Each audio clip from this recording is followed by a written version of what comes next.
Coucou tout le monde, j'espère que vous allez bien. On se retrouve aujourd'hui pour une vidéo dans laquelle je vais maquiller avec des produits qui viennent de rejoindre ma collection. On va parler de la crème teintée de chez Rare Beauty qui est sortie l'année dernière. Ça fait un bout de temps qu'elle existe, mais voilà. Charlotte s'est réveillée un an plus tard et a eu envie de le tester, donc ce sera pour aujourd'hui.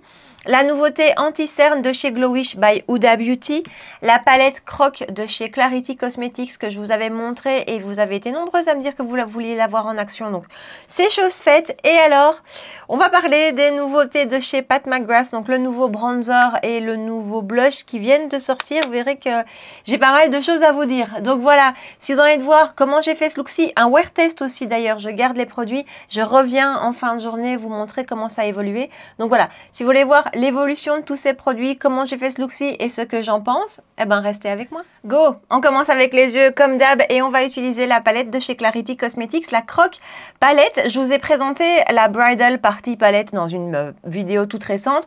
Je vous en avais parlé de la Croc et en fait vous avez été vachement nombreuses à me dire que oui, vous vouliez la voir en action. Pourtant, c'est pas du tout une palette de saison. Mais bon, comme d'habitude, je vous fais un petit point météo Belgique.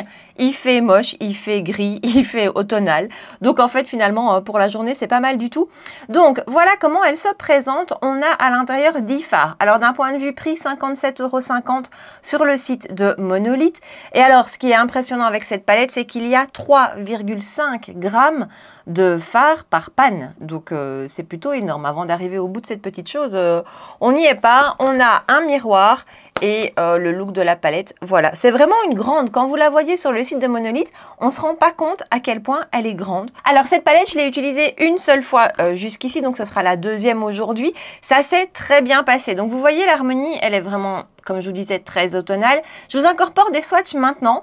Donc, il y a 10 fards, parmi lesquels vous avez 5 fards mat et 5 fards lumineux. Dans ces 5 fards lumineux, il y en a 2 qui sont vraiment duochrome. Alors, je ne sais pas si vous allez pouvoir percevoir dans les swatchs ce côté duochrome. On a 2 lumineux métallisés classiques et on a un vraiment scintillant qui, lui, au swatch, est plus sec que le reste. Donc, je vous dis, je l'ai utilisé une fois, ça s'est très bien passé, mais je n'ai pas utilisé ce fard-là qui justement est au toucher un petit peu plus sec que le reste. Et d'ailleurs, regardez, il est très très beau, mais quand vous le swatchez, c'est pas, vous allez peut-être pas vous rendre compte, mais c'est pas ultra uniforme. Donc je vais plutôt l'appliquer à mon avis en topper, en tapotant, et je crois que c'est plutôt comme ça qu'il faut l'utiliser. Mais donc voilà pour ce fard là qui manque à mon avis un petit peu de crémeux. Après on va voir comment ça se passe sur la paupière. Et donc comme je vous disais, on a 2 duochromes et 2 métallisés classiques. Finalement quand on la voit comme ça, elle fait fort vert, mais les duochromes quand on les swatch, ils tirent plus vers le doré que vers le vert. Donc voilà, après on a les mats qui vont venir verdir un petit peu le make-up. Je vous rapproche et on fait ça. Alors j'ai très envie de partir sur celui-là. Vous voyez dans le pan il est un peu bleu, mais quand je le swatch à la main c'est vraiment le doré qui ressort. Donc on va voir ce qu'il donne sur la paupière. Donc je vais commencer avec la teinte verte ici qui s'appelle Apex. Comme ça dans le pan Apex c'est vraiment un kaki. Et je vais utiliser un A11 de chez Morphe en collaboration avec Ariel. Et je vais appliquer ça en couleur de transition. Et voilà, fard super bien pigmenté. J'ai vraiment à peine effleuré le pinceau et enfin voilà, c'est très très bien pigmenté, c'est nickel. Ensuite, je vais prendre You Crock My World, cette teinte-ci ici, avec un pinceau Boozy Shop, cette fois-ci le Up 22. Et je vais appliquer ça en creux de paupière. Fard légèrement poudreux, mais vraiment pas beaucoup. Et alors ce pinceau aussi, Boozy Shop, je l'ai reçu en cadeau avec une commande. Souvent, dans vos commandes, vous pouvez choisir un cadeau et il y a souvent des pinceaux. Donc, à chaque fois, je teste. Bah, écoutez, franchement, ils sont bien, leurs pinceaux. J'ai jamais acheté un de leurs kits, mais et ils sont à prix vachement raisonnable. Mais vraiment très très bien. Ensuite, je vais entamer le coin externe. J'aime toujours bien faire comme ça une esquisse de coin externe, mais qu'on vient retravailler ensuite. Avec cette teinte-ci, juste là, qui s'appelle Swamp Tang. Avec un pinceau JH40, Morphe Jaclyn Hill, et donc en coin externe. Fard, encore une fois, super bien pigmenté, et vraiment qui se mélangent super bien entre eux. Et qui sont pas du tout patchy, qui sont de belle qualité. J'ai de nouveau un petit retour d'allergie sur cet œil-ci. Voilà, le printemps arrive, même si on s'en rend pas bien compte. Et du coup, j'ai le coin de l'œil qui est un petit peu irrité, mais ça n'a pas marqué du tout. Donc top. Voilà, ça va faire un make-up très léger, très printanier, tout ça, très ensoleillé. Je vais prendre au pinceau dans un premier temps Snapper. Donc, c'est celui dont je vous parle, le duochrome. Je sais pas si je peux arriver à vous faire capter le côté duochrome. C'est pas facile, hein. Vraiment, avec le duochrome, c'est pas facile. Et donc, je vais prendre un numéro 28 de chez Reifer. On va tester au pinceau, puis après, on verra au doigt. Et je vais appliquer ça sur la paupière mobile. Voilà, appliqué au pinceau. Je crois que vous allez pouvoir capter le duochrome. Et je vais l'appliquer au doigt de l'autre côté. Vous voyez, il est vraiment beau. Ça se passe aussi bien au doigt qu'au pinceau. Bon, on est moins précise au doigt, mais voilà, ce qui en ressort au pinceau est tout aussi beau, il me semble, peut-être un chouïa moins lumineux, ouais. Du coup, je vais juste un tout petit peu en remettre. Il ne faut pas beaucoup de matière, hein. Je vais prendre Let's Crock and Roll, qui est juste ici, avec un Sigma cette fois-ci. Je crois que j'aurais fait toutes les marques de pinceaux de ma collection. E45, et je vais appliquer ça en connexion entre le duochrome et le coin externe. Super joli, des fards qui se marient super bien entre eux, qui se fondent entre eux, pas de chute. Top. Et alors, ben, je vais terminer avec du coup mon peintillant. Mon scintillant, mon pailleté, que je vais prélever au doigt. Donc vraiment, j'ai posé mon doigt sur le fard et je vais poser ça sur le centre. Waouh. Ah ouais. Ok, là ça rajoute de la paillette, hein. C'est beau, c'est super beau. Là par contre j'ai eu des chutes. Je sais pas si vous allez voir, j'ai eu des chutes. Mais je vous dis, je dépose mon doigt sur le fard. Je vous fais le avant-après. C'est beau, hein. Oh, magnifique. En fait ce fard, je vous dis, il est un peu sec quand on le swatch. Mais finalement, comme c'est pas forcément un fard qu'on va tirer sur la paupière, il apporte vraiment ce côté lumineux, c'est canon. Pinceau propre E33 de chez Sigma et je vais juste repasser dans le creux parce qu'il y a beaucoup de paillettes qui se sont accumulées. Oh là là, ce fard, il a tout changé, c'est splendide. Déjà avant, c'était beau, mais alors là, c'est canon. Je suis même pas sûre d'aller retravailler mon coin externe. Je crois qu'on va laisser ça comme ça. Ouais, les paillettes, je les vois un peu voler, hein. Donc idéalement, à mon avis, avec ce fard-là, un petit peu de glitter glue, ce sera bien. Parce que j'ai quand même pas mal de chutes de paillettes. Donc voilà, après c'est toujours l'avantage de faire son teint avant. On va faire un ras de cils, comme d'habitude, je le fais sans vous, et puis on continue avec le teint. Me voilà de retour, écoutez, je ne sais pas si vous voyez, mais franchement, de tout près avec un miroir, on voit les multi-reflets et tout. J'adore cette palette, je l'ai reçue en même temps que la Bridal, et qui m'a beaucoup plus accrochée par ses couleurs ces derniers temps, et elle a complètement éclipsé la croque, alors qu'à la base, je passais commande pour la croque, mais ce look-ci, j'adore. J'ai mis en muqueuse un crayon marron de chez Kiko et en ras de cils supérieur un crayon de chez Sisley, un rétractable. Ce sont les Physical Star Waterproof en teinte Sparkling Bronze qui pour moi est un kaki plus qu'un bronze. Et il est lumineux celui-là. Donc j'ai mis ça en ras de cils supérieur. On va passer au teint. Je vais appliquer ma base, enfin pas ma base, ma lotion de chez ELF, la All Control Liquid Lotion. Parce qu'on va parler aujourd'hui, enfin de toute façon j'applique ça tous les jours. Mais on va parler aujourd'hui d'un produit teint qui n'est pas fait pour une peau grasse, clairement. Donc on va mettre toutes les chances de notre côté. REM, un petit peu du baume en dessous de mes yeux. Et comme je dis, on va pas utiliser un produit qui est fait pour mon type de peau. Donc je vais vraiment mettre toutes les chances de mon côté. Je vais appliquer, avant d'appliquer ma base, un petit peu de poudre de matifiante, de poudre Huda Beauty. Alors c'est vraiment une technique pour les peaux grasses qui peut faire une différence. Moi je vous avoue que j'oublie toujours. Et pourtant ça pourrait faire une différence sur mes journées, mais je sais pas pourquoi, c'est vraiment une étape que j'oublie toujours. Ce matin j'y ai pensé, et donc vous prenez pas trop de poudre et vous venez juste balayer, alors là pour le coup pas avec une houppette, mais avec un pinceau, pour déjà matifier un petit peu la peau. Et étonnamment, les fonds de teint s'appliquent quand même correctement par-dessus. Après, la quantité que vous mettez est assez légère, hein. Et le pinceau, c'est un Reifer, c'est le numéro 30. Pour les poudres de finition, il est vraiment super. Et donc, vous voyez, ça a quand même sérieusement déjà matifié mon teint. On va passer à la base avec celle de chez Dior, la Forever Velvet Veil. J'ai terminé ma base de chez Gucci. Vous savez, je vous avais dit que je voulais absolument la finir. Ça y est, elle est terminée. Donc, je me suis dit que j'allais attaquer celle-ci maintenant. Et c'est une base que j'aime beaucoup, qui n'est pas ultra matifiante, mais qui quand même a plus d'effet qu'une base non matifiante, heureusement. Elle a un léger côté correcteur de couleur, mais c'est vraiment très léger. Et elle fait un beau rendu sur les pores. J'aime beaucoup cette base. Par contre, j'ai pas encore testé justement le fond de teint dont on va parler aujourd'hui sur cette base. J'espère que ça va bien se passer. On va aller chez Rare Beauty, ma nouvelle marque favorite, pour le Positive Light Tinted Moisturizer qui se vend au prix de 35 € chez Sephora. 24 teintes, SPF 20 à l'intérieur, couvrance durable légère, floute les pores et les ridules. Alors, c'est pas un produit récent. Je crois qu'il est sorti l'été dernier à mon avis. Et j'avais pas eu envie de le tester à l'époque. Mais cette année, j'ai vraiment envie de textures plus légères. J'ai d'ailleurs envie de vous faire une vidéo comme ça, un peu sur ma trousse make-up de l'été, vous voyez ? Les produits vraiment pour l'été avec ces textures plus fines, plus légères, j'ai envie de ça cette année. J'en ai très peu, j'ai même pas de CC crème ou de bébé crème d'Herborian pour vous dire, alors que c'est un petit peu le basique de tout le monde, j'ai l'impression. Donc voilà, j'en ai très peu et comme je sais pas ce que j'ai avec la marque pour le moment, j'avais envie de le tester. Alors, je l'ai pris en teinte 28C, qui est, comme vous le savez, un petit peu trop foncé pour moi maintenant, ça ira en été. On a ce type d'embout-ci, le packaging est en plastique mais il reste joli et donc je vais en mettre un petit peu dans ma coupelle comme d'hab. Et voilà la consistance, vous voyez, c'est assez liquide. Je m'attendais à quelque chose de plus fin finalement, mais pas tant que ça, mais assez liquide. Alors ce que j'aime beaucoup, c'est que au niveau du sous-ton, c'est bon, donc ça c'est chouette. C'est un bon sous-ton rosé.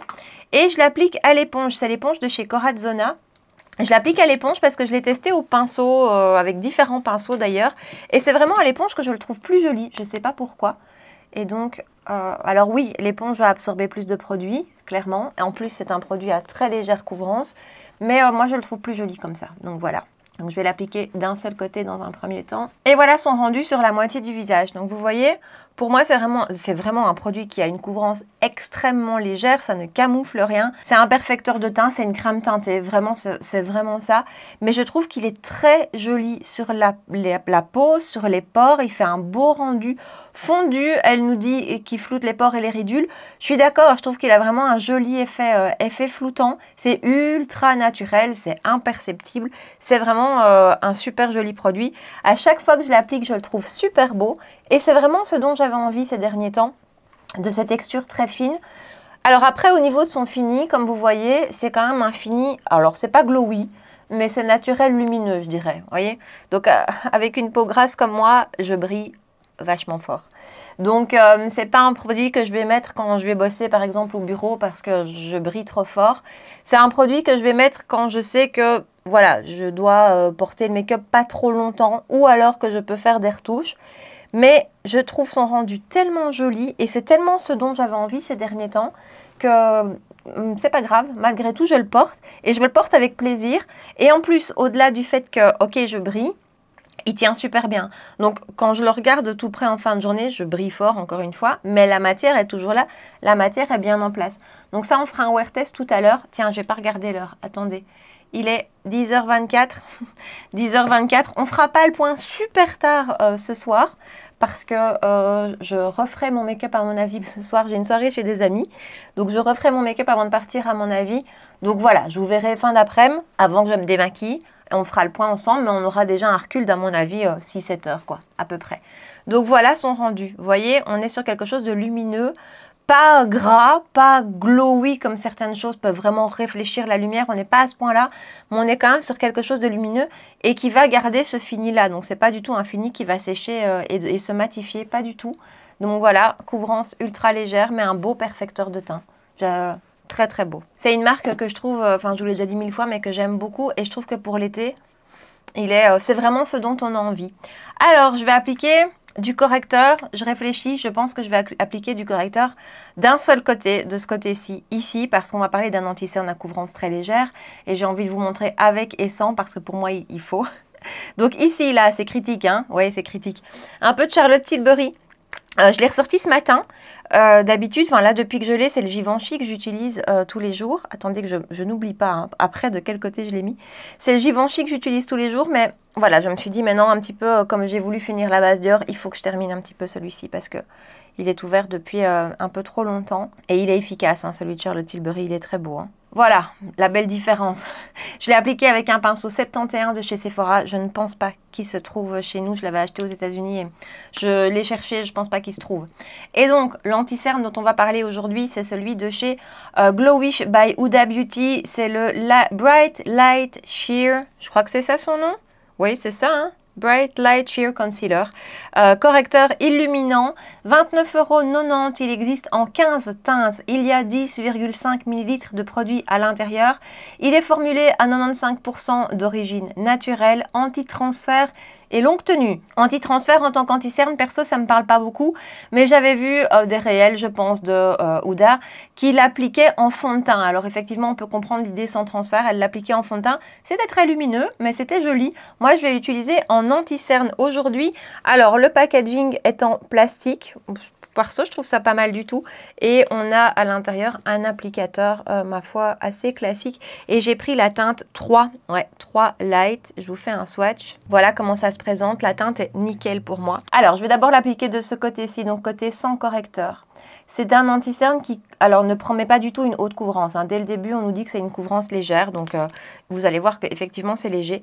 Dans un premier temps, je l'applique avec le petit pinceau de chez Chanel que je trouve super. Donc, couvrance légère. Donc, ça, vous allez voir qu'effectivement, c'est une couvrance légère et finie. Super lumineux. Vraiment, vraiment très lumineux. Un petit peu comme si vous mettiez du Flawless Filter en dessous de votre anti-cerne en plus fort. Encore, mais c'est super beau, hein, j'aime beaucoup. Alors moi, je vais le poudrer, donc il va perdre un petit peu cette lumière. Mais vous allez voir que je vais le poudrer au pinceau et pas à l'éponge, comme je peux le faire d'habitude, pour justement quand même un petit peu garder de cette lumière. Et on va déjà voir le rendu ici. J'en ai mis quantité normale, je vais en remettre un petit peu, il se module un petit peu. Voilà ce qui donne avec une quantité normale, je ne vais pas dire une petite quantité. Vous voyez que la couvrance est légère, on n'est pas sur quelque chose de haute couvrance. Par contre, vous avez vu à quel point c'est lumineux, c'est très très très beau. Je vais en remettre un petit peu de ce côté-ci. Et cet anti-cerne, je l'utilise maintenant depuis, je sais pas, ça doit bien être la 10e fois aujourd'hui que je l'utilise, à peu près. Et quand je l'ai reçu, enfin, je ne peux pas dire que je ne m'attendais pas à l'adorer, c'est pas vrai, mais c'est vrai que moi, le côté couvrance très légère, je me suis dit, est-ce que ça va vraiment me plaire? Et en fait, j'aime beaucoup. Si vous regardez ma dernière vidéo que je vous ai postée, donc c'était mes top et flop du mois d'avril, je porte cet anti-cerne-ci et franchement, la couvrance me choque pas, c'est naturel, c'est léger, mais quand même, ça couvre quand même vachement bien. Le côté lumineux est super flatteur et je trouve que les couleurs sont top parce qu'elles sont un peu correctrices. Vous avez vu, enfin j'ai retiré mon swatch, mais le Light 3 est pas trop foncé, mais comme il a ce côté pêche, il a ce côté un peu correcteur. Je le finis à l'éponge, toujours. Je sais pas pourquoi, enfin si, parce que je trouve que ça fond mieux les matières. Et voilà son rendu. On va l'appliquer de ce côté-ci, donc là où j'ai déjà mis le correcteur, vous allez voir une différence. Moi, je le porte toujours avec un correcteur, parce qu'en plus, j'ai quand même le creux des cernes assez bleuté. Donc voilà, j'ai mieux. J'en mets quand même une bonne quantité. Hein. Mais il est tellement fin, il se fond tellement à la peau que c'est pas un souci. Ça fait pas du tout d'effet de matière, ça fait pas d'effet keki, ça vient pas marquer. Il est... je pense que c'est un 100%. Si vous aimez les couvrances légères, c'est un 100% cet anti-cerne. Parce que vous verrez tout à l'heure, mais pour moi, la tenue est parfaite. Et il ne marque pas. Il est tellement fin qu'il ne marque pas, en fait. L'appareil photo fait un focus sur ma main et pas sur moi. Pardon. Mais donc, voilà, il ne marque pas. Il est ultra léger, il est ultra fin. Si vous gardez cet effet lumineux, je trouve que c'est beau pour l'été, pour les jours ensoleillés. C'est vraiment joli. Et donc, voilà. Avec correcteur, sans correcteur, il y a quand même une différence. Encore une fois, moi, je le porte avec correcteur parce que je préfère. Mais même sans correcteur, je trouve qu'il est très beau. Encore une fois, très lumineux, joli, fondu. N'a rien marqué. Ici, comme je vous dis, j'ai des petites... Peut-être pas plaques de sécheresse, mais ma peau est un petit peu irritée, un petit peu abîmée. Parfois, j'ai mes anti-cernes qui vont se loger là et faire un petit effet un peu de matière. Et j'ai beau étirer, ça va pas. Ici, pas du tout. Ultra fin, ultra joli. Je le trouve super beau. Poudre de chez Huda Beauty en teinte Cherry Blossom Cake, comme d'habitude. Et cette fois-ci, je vais poudrer avec un pinceau, comme je vous disais. Donc, c'est le Morphe Y11. C'est presque effacé, c'est un vieux pinceau. Je ne sais pas du tout s'il existe encore. Je vérifie juste que... Mais franchement, il ne bouge pas, quoi. Il est top. Et donc, ça va être plus léger que ce que je fais d'habitude. Mais comme il a une très bonne tenue, c'est pas nécessaire de venir surpoudré. Je vérifie que il est un tout petit peu mis dans la ridule là. Dans la ridule, je suis toujours gentille avec moi-même en me disant que j'ai des ridules. Hop, même chose ici. Et voilà poudré. Du coup, j'ai perdu ce côté ultra lumineux, mais comme je l'ai poudré au pinceau, je trouve qu'il y a quand même un petit peu encore de lumière qui passe. C'est moins mat que quand je poudre à la houppette. Et donc voilà, je préfère clairement le côté avec correcteur. Mais encore une fois, vous avez vu que ça fonctionne bien sans. On fera le point tout à l'heure, hein, je reviens, on fera le point ensemble en fin de journée. Mais je l'aime beaucoup. Je vais poudrer tout mon teint avec ma poudre de chez Huda, toujours en teinte Cupcake cette fois-ci. Et avec la houppette de chez Linda Alberg. C'est pas du tout une poudre qui va rajouter de la couvrance ici. Je serais curieuse d'utiliser donc le produit de chez Rare Beauty avec en poudre de finition, une poudre peut-être plus couvrante, limite un fond de teint en poudre. Je serais curieuse de voir le rendu. Allez, on va faire le ras de cils inférieur. Je vais reprendre mon kaki avec un JH39 Morphe, toujours avec Jaclyn Hill. J'applique ça tout le long du ras de cils. Je vais reprendre Snapper, mon duochrome avec un JH43, toujours Morphe avec Jaclyn Hill. Et j'applique ça tout le long du ras de cils aussi. Et écoutez, je vais en rester là pour les yeux. J'applique du mascara hors caméra rapidement et puis on continue avec le teint. Et voilà pour le mascara. Aujourd'hui, j'ai utilisé le Telescopic Lift de L'Oréal et en muqueuse inférieure. Et je suis allée jusqu'en coin interne. J'ai utilisé un crayon de chez Victoria Beckham en teinte Gold Lamé. Voilà, et donc voilà le rendu de l'anti-cerne de plus loin. Vous voyez, on voit quand même encore le noir, le bleu de mes cernes. Mais je le trouve très joli quand même. Alors, j'ai poudré mon teint aussi. Donc, on va pouvoir passer au bronzer. Et là, on va aller chez Pat McGrath avec le Skin Fetish Divine Bronzer. 36 €. Il existe en 8 teintes. Il a un effet floutant et perfecteur. Donc, je vous dis ce qu'il est mis sur le site. Hein. Il est mistake proof, donc on ne peut pas faire d'erreur avec lui, on ne peut pas se louper. Fini demi-matte ou pearl. Alors apparemment, une des teintes n'est pas, est pearl, est peut-être perlée. Je ne l'ai pas vu, je ne sais pas très bien laquelle c'est. Et il est vegan. Le packaging, c'est le packaging habituel de chez Pat. Et j'ai pris la teinte Nude Honey, qui est la teinte numéro 2. Je pense qu'on est nombreuses à avoir pris celle-là. En la voyant dans le pan, je trouve qu'elle a l'air bien froide. Une fois swatchée, elle est plus chaude, je trouve. Donc, je ne sais pas si vous allez le voir, ça a disparu. Il y a un petit dessin qui était gravé dans la poudre. Je vous swatch la teinte 2. J'avais peur qu'elle soit trop claire, mais ça va. Mais vous voyez, elle est plus chaude une fois swatchée, je trouve, que dans le pan. Voilà. Alors, je vais l'appliquer avec mon pinceau A21 Morphe Ariel Morphe, que j'adore. Je crois que c'est mon pinceau favori pour le bronzer. Et je vais l'appliquer, et j'ai pas mal de choses à vous dire au sujet de ce bronzer, parce que je l'ai testé plusieurs fois, de différentes manières. Vous avez vu que j'ai pas mis de produit crème aujourd'hui pour vraiment vous le montrer tout seul.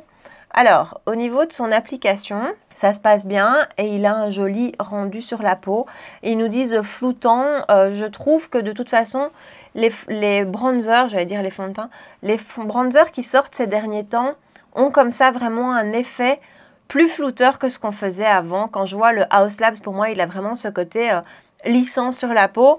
Il y a quelques années, les bronzers n'étaient pas aussi jolis. Maintenant, je trouve que tous ont un petit peu ce côté-là. Mais néanmoins, c'est vrai qu'il est joli. Il est très fin. Niveau pigmentation, c'est pas mal. Il faut y retourner, mais finalement, c'est bien parce qu'on peut le construire.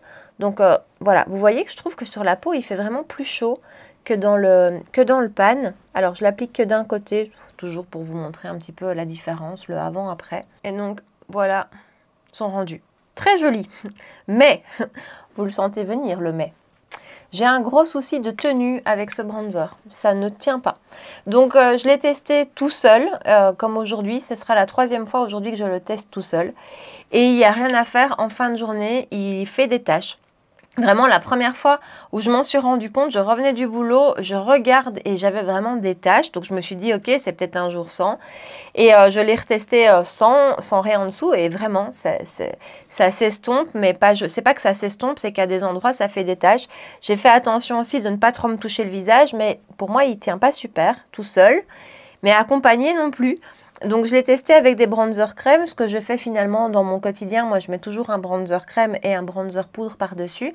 Eh ben non, c'est la même chose, ça ne tient pas. Et peu importe le bronzer crème, parce que j'ai testé avec plusieurs, le C et d'autres, hein, en me disant peut-être que certains sont trop gras et donc font bouger la matière, alors que j'ai pas de souci avec d'autres bronzer poudre. Mais non, il n'y a rien à faire. Donc, on verra tout à l'heure comment ça va se passer. Je vous dis, ce ne sera pas un wear test de 10 heures, mais on fera quand même quelques heures.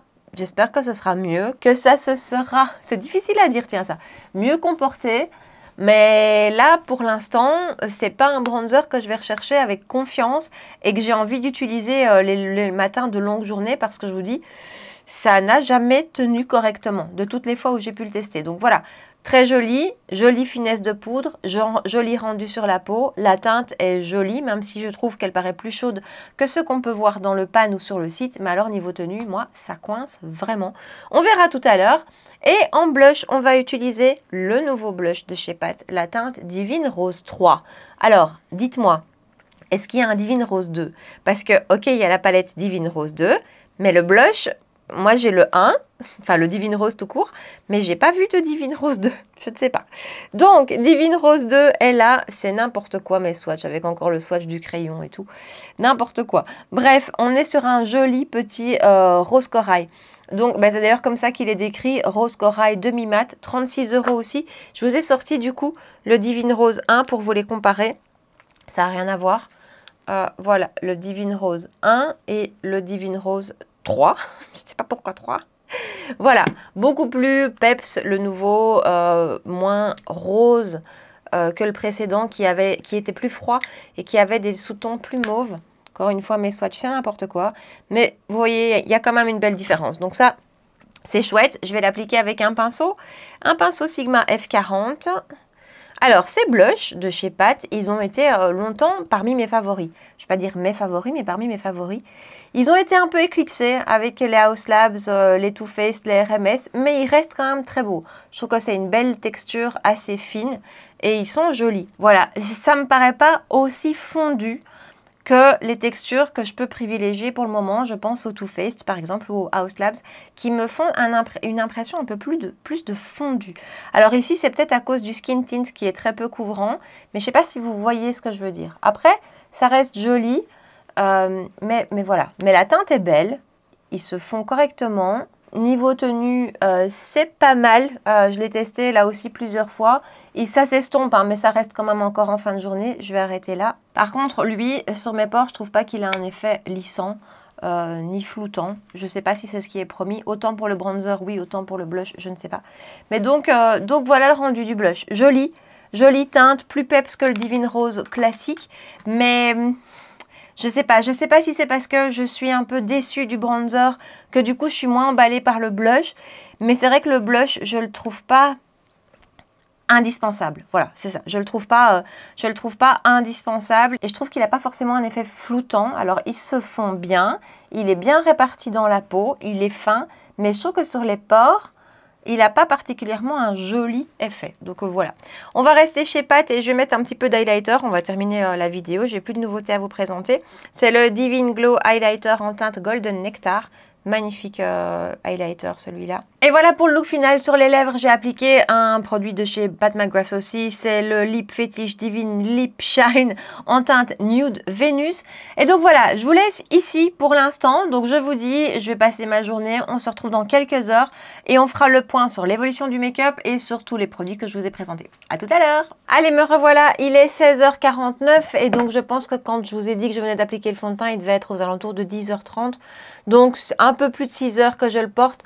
C'est pas énorme, mais ça nous donne déjà une bonne impression. Je vous l'avais dit, je brille. Et encore que j'ai déjà plus brillé. Je me rends compte que le coup de la poudre, comme j'ai fait tout à l'heure en dessous du fond de teint, ça aide. Donc voilà, je vous rapproche, on regarde ça de tout près. Avant de passer aux retouches, on va d'abord regarder l'évolution, la tenue surtout de chacun des produits. J'essayerai au montage de faire un zoom en plus pour que vous puissiez voir encore mieux, j'espère. Commençons par l'anti-cerne. Je ne sais pas si vous voyez, il n'a pas bougé. Je me regarde en même temps. Il n'a pas bougé, il ne marque pas, il est super. Franchement, cet anti-cerne est génial. Vraiment, c'est un produit qui ne m'a jamais déçu. Enfin, sur la dizaine de fois où j'ai pu le tester, j'ai toujours été aussi contente. La seule chose, c'est qu'il a très peu de couvrance, mais au niveau tenue, c'est top. Le fond de teint, même chose. Je vous l'avais dit, je vous avais prévenu, je brille. Quoique, encore une fois, aujourd'hui, je trouve que ça va. Donc, je brille zone T principalement, mais la matière en elle-même est encore là, n'a pratiquement pas bougé. Un petit peu ici, vous voyez qu'ici, ça s'est un petit peu décroché, mais de manière générale, mon teint est encore beau et je vous dis, on va le retoucher, ça va rester joli. Le bronzer, c'est mieux comporté aujourd'hui que les autres jours. Après, on est sur une journée plus courte et plus calme aussi, entre guillemets, pour moi, puisque je suis restée à la maison. J'ai pas fait grand-chose à part du montage. Donc voilà, je sais pas si vous allez pouvoir voir ici, par exemple, de ce côté-ci, ici, mais je suis pas sûre que vous allez voir. Ça fait des espèces de taches, donc ça s'est estompé par endroits et ça fait tous des petits points, des petites taches. C'est pas horrible, ça l'a été plus les autres fois, mais quand même ça se voit. Même chose au niveau du front, vous voyez, j'ai des trous. Et j'ai ça, c'est la première fois que je le porte avec Rare Beauty, hein, donc en général c'est avec d'autres fonds de teint. Je poudre toujours, je mets toujours un spray de finition, vous le savez. Et voilà, ce problème-là, je l'ai eu à chaque fois. De ce côté-ci, je l'observe beaucoup moins. Mais vraiment, de ce côté-ci, sur mon miroir, c'est un peu plus flagrant. Mais donc voilà pour le teint. Les yeux, ça n'a pas bougé. Et pourtant, je vous l'ai dit, mes allergies sont de retour. Donc, j'ai l'œil qui pleure ici. Et ça remonte, les larmes remontent comme ça. C'est pénible. Mais donc, malgré ça, ben ça va, ça a bien tenu. Oui, donc là, effectivement, ça s'est un peu dissipé. Mais hormis ça, franchement, ça n'a pas bougé. Mascara n'a pas bougé. Mais ça, c'était pas le but de la vidéo. J'ai remis du rouge à lèvres. On va retoucher. Papier matifiant. Voilà, juste retoucher avec du papier matifiant. J'ai pas encore poudré, on va le faire avec le fond de teint de chez Make Up For Ever. Vous voyez peut-être un peu mieux là. Vous voyez le trou dont je vous parle. Voilà. Je vous dis, ça a déjà été pire, mais je trouve que ça se voit un peu plus maintenant que j'ai retouché. Et donc, j'aime bien retoucher avec le fond de teint de chez Make Up For Ever. Voilà, je trouve que comme il rapporte un peu de couvrance, c'est vraiment l'idéal pour retoucher mes make-up. Ça m'embête vraiment cette histoire de bronzer. Je voudrais pouvoir vous montrer correctement. J'espère quand je ferai le montage que on le verra un peu mieux que ce que moi j'ai l'impression qu'on voit dans le retour, c'est-à-dire pas grand-chose. Je vais rajouter un peu de bronzer. Je vais pas remettre le pat. Je vais remettre un petit peu de celui de chez Mario en teinte light. J'ai touché 2 pans cette semaine. J'ai touché le pan de celui-ci et du Haus Labs en teinte 2, ça y est. Le blush, lui, par contre, a bien tenu. Je vais en remettre quand même une toute petite touche avec un autre pinceau que tout à l'heure. Ça, c'est le A3.2 Ariel Morphe. J'ai nettoyé ceux de ce matin, donc ils sont encore en train de sécher. Et voilà pour la retouche faite. Je vous éloigne. Je fais un rapide point sur les différents produits que je vous ai présentés aujourd'hui. Et donc, la croque palette de chez Clarity Cosmetics, c'est un grand oui. Je vous ai dit, en fait, quand j'ai passé la commande sur Monolith, c'était vraiment pour elle. Je l'attendais, j'attendais qu'elle revienne en stock, donc c'était vraiment pour elle. Était arrivée entre-temps la Bridal de la même marque, que j'ai prise pour éviter les frais de port et parce qu'elle me plaisait. Hein. Honnêtement, elle me plaisait beaucoup aussi. Et quand je les ai reçues, que je les ai swatchées, c'est vraiment la Bridal qui m'a le plus interpellée, où je me suis dit, ah, j'ai envie de la tester tout de suite parce que des tons plus printaniers, des choses plus proches de ce dont on a envie pour le moment. Et finalement, je l'ai, elle, beaucoup utilisée et elle a été zappée. Je ne l'ai pas utilisée. Donc finalement, aujourd'hui, c'était son deuxième test et qu'est-ce que j'adore le rendu du make-up. Franchement, c'est rare que j'aime autant et je crois pas, enfin je suis même sûre parce que j'ai commencé le montage de la vidéo, de ce que je vous ai filmé ce matin, ça se voit pas à la caméra mais à l'œil, dans le miroir, vraiment, on capte les nuances du duochrome. Cette teinte-ci que j'ai rajoutée en coin externe, et ben, même si j'en ai pas mis beaucoup, elle rajoute quelque chose. Celle-ci qui, je trouve, a une texture un peu sèche, une fois appliquée, c'est juste magnifique. La tenue est dingue, la quantité, on n'en parle pas. C'est un grand oui. Franchement, merci Monolith de nous mettre à disposition, entre guillemets, parce qu'on les paye quand même, mais de nous proposer toutes ces marques différentes parce que c'est un grand oui. Encore une fois, j'attends Glaminatrix avec impatience. Ensuite, le produit teint de chez Rare Beauty, là aussi c'est un oui. C'est vraiment ultra léger et encore une fois, c'est vraiment plus un perfecteur de teint qu'un vrai produit teint. Il n'y a aucune couvrance, ça va unifier simplement, mais moi c'est vraiment ce dont j'avais envie et je le trouve super, s'applique super bien, super joli rendu sur les pores, tient bien, brillante, donc c'est quand même pas l'idéal pour ma peau, je ne le mettrai pas pour des longues journées, mais pour un make-up, no make-up, oui, un grand oui. Et alors lui, ça c'est, je ne m'attendais pas à ça en fait, de cet anti-cerne parce que en général j'aime bien les couvrances quand même moyennes à moyenne plus. C'est quelque chose de très léger, en général j'aime pas parce que je trouve que j'ai surtout le creux qui est assez noir et c'est vrai que on voit mes cernes plus que d'habitude et sous certaines lumières, je les vois vraiment plus. Donc quand je suis à contre-jour, je me rends compte que je les vois plus que d'habitude. Néanmoins, le rendu sur le contour de l'œil est tellement naturel, est tellement fondu. On a quand même cette correction de l'anti-cerne, mais on n'a aucun marquage, enfin aucun marquage, ça ne marque pas du tout, du tout, du tout, et ça c'est génial, ça n'a pas bougé, c'est super. Il aurait un chouïa plus de couvrance, je serais ravie. Maintenant peut-être qu'avec plus de couvrance et plus de pigments, on n'arriverait pas à avoir quelque chose d'aussi fin et d'aussi imperceptible. En tout cas c'est un grand oui, c'est un grand oui pour l'été, c'est vraiment de nouveau le genre de texture dont on a envie, donc ça... Des belles découvertes anti-cerne ce mois-ci. Hein. Je vous dis pas, depuis ce matin, entre le moment où j'ai terminé de filmer et maintenant, j'ai commandé 2 anti-cernes. Ça ne s'arrête pas. Pourtant, j'en ai trouvé des beaux, hein, mais voilà. Donc, pour info, je viens de commander le Natasha Denona et le It Cosmetics. Voilà, tout va bien. Allez, Pat McGrath, le bronzer, c'est un moyen. Aujourd'hui, c'est mieux comporté que d'autres, mais néanmoins, c'est pas parfait. La tenue est pas terrible. Je vous dirais même que c'est un non, en fait. Parce que... Voilà, la teinte est belle, attention, la teinte je la trouve jolie, mais je la trouve différente de ce qu'on voit dans le pan, je la trouve plus chaude que ce qu'on voit, donc c'est un petit peu déroutant. Il s'applique bien, il a une belle texture, mais pour moi la tenue est mauvaise. Et c'est rare que je dise ça d'un bronzer, j'ai rarement eu un bronzer qui tenait aussi mal, et qui tenait mal. Je trouve que les bronzers qu'on a maintenant ces dernières années, la qualité est souvent très belle, et à la limite c'est même difficile de faire des choix entre eux, parce que le choix se porte en général plutôt sur la teinte, parce qu'en termes de qualité, de finesse, de tenue, on a des super beaux bronzers qui sortent. Et lui, niveau tenue, sur moi, ça ne va pas.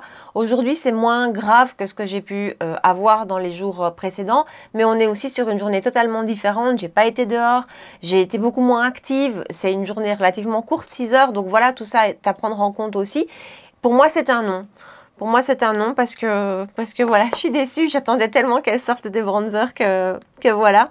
Le blush est très joli. C'est le même type de texture que ces autres blushs. C'est joli, c'est fin. Vous avez vu que la tenue, ça s'est bien passé aussi.